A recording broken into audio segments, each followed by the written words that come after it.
Hey everyone, welcome back to Genai's Linux News. Let's kick things off with some massive kernel news.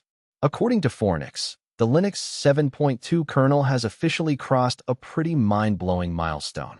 It's now surpassed 43 million lines of code in the kernel tree. That's a lot of development happening over the past couple weeks since Linux 7.1 hit the shelves. Speaking of which, Linux 7.2 RC1 just dropped this week, which means the merge window is officially closed. Linus and the team are saying things look reasonably normal so far, which is always a good sign. Now the kernel heads into about 8 weeks of testing before the stable release, and when that lands, it's going to power the next generation of distros like Fedora 45 and Ubuntu 26.10. Pretty exciting stuff. Moving on to something really creative, there's a brand new Wayland compositor that just hit the scene, and it's got a pretty unique gimmick. Fornix is reporting that the newcomer is called Nourish, and it's powered by Vulkan for some serious graphics horsepower. Here's what makes it interesting. Unlike most traditional desktops with fixed workspaces, Nourish offers what they're calling infinite zooming and panning. Basically, you get an infinite workspace that lets you zoom in and out and move around in ways you've probably never experienced on a desktop before. It's still early days, but this kind of innovation in the Wayland compositor space is exactly what keeps the Linux desktop ecosystem so vibrant and experimental. Now let's talk about some distro news.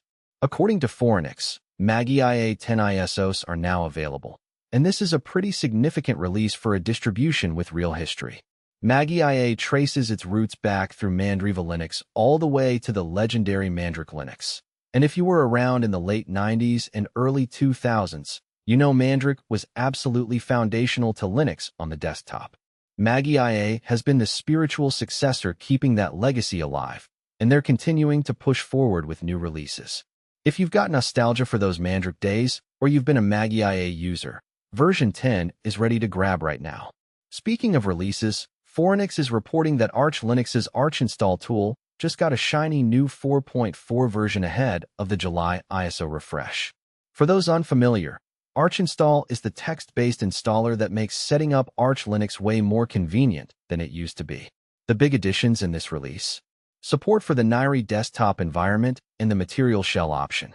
These are two exciting modern desktop choices that appeal to users who want something different from the typical GNOME or KDE setups.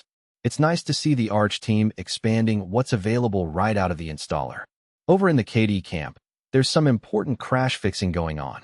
According to Fornix, KDE Plasma 6.7.2 is coming in July, and it's going to squash KWin's most notorious crash, the one that's been bugging users for way too long. But the really interesting part is looking ahead to Plasma 6.8, which is going all in on Wayland and dropping X11 support entirely. The team's also been squashing other bugs, like one that caused crashes when ejecting CDs.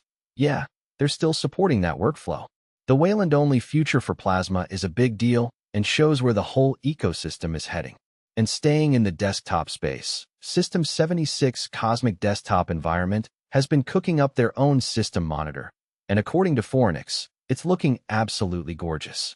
While GNOME 51 is working on their own system monitor replacement, the Cosmic team has been building something that really shows off what modern Linux UI design can look like. System monitors might seem like a boring utility, but when they're designed with care and attention to detail like Cosmic's new version, they become genuinely nice to look at while you're checking your system resources. Alright, here's something wonderfully nerdy. OMG. Ubuntu is reporting that a developer named Bali has done something wild. They've packaged the original GIMP 0.54 from 1996 into a Flatpak that actually runs on modern 64-bit Linux desktops with Wayland.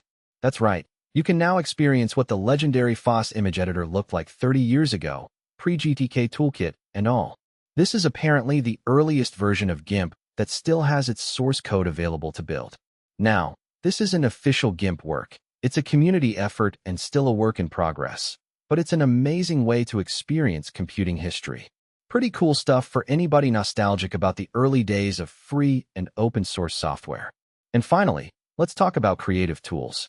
Fornix is reporting that Shotcut 26.6 just shipped, and this popular open-source video editor is leveling up with some serious new capabilities.